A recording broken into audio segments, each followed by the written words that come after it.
বাংলাদেশে জামাতের সাজানো একটা বক্তা আমির হামজা, ও বলে কওমি এলারা সাইড দেয়ালের মাঝখানে মসজিদ আর মাদ্রাসা ছিল। একদিক দিয়ে ঠিকই কইছে, কওমি এলাকা তো এলেম ভরা, এরা মসজিদ মাদ্রাসা আর দেখবো কি? কথা কর না কেন? আর রাসূল বলছেন মান বানা লিল্লাহি মাসজিদান বানাল্লাহু লাহু বাইতান ফিল জান্নাহ। যারা মসজিদ মাদ্রাসা বানাবে, যারা মসজিদ বানাবে, আল্লাহ তার জান্নাতে ঘর বানাবে। তুমি ঠিকই কইছো সান্দু। আমরা সাইড দেয়ালের ভিতর থেকে গেলে মসজিদ মাদ্রাসার স্বপ্নই দেখি, ঠিকই কইছো, এটা দেখলেই তো জান্নাত। কিন্তু আমরা শুধু মসজিদ মাদ্রাসার স্বপ্নই দেখি না। একবার খালি ইসলামের গালি দিয়ে দেখো না, বাংলাদেশে ইসলামের জন্য রাজপথে লড়াকু সৈনিক হিসাবে সবচেয়ে বড় অবদান কওমি মাদ্রাসা ছাত্রদের।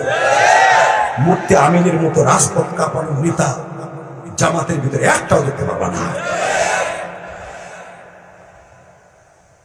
আব্দুল মালিক সাহেবের সামনে দাঁড় করায় দেখো তো তোমার দলে কি আছে। বকরে বাংলার মধ্যে একটা উনি খাড়া করায় দেখো তো। আল্লামা শামসুল হক ফরিদপুর মধ্যে একটা কওমি সন্তান খাড়া করো তো। বড় হুজুরের মতো সিরাজুল ইসলাম সাহেবের মতো একটা কওমি সন্তান খাড়া করো তো পারলে। আমরা শুধু চার দেয়ালের মধ্যে নয়, আমরা কোরআনকে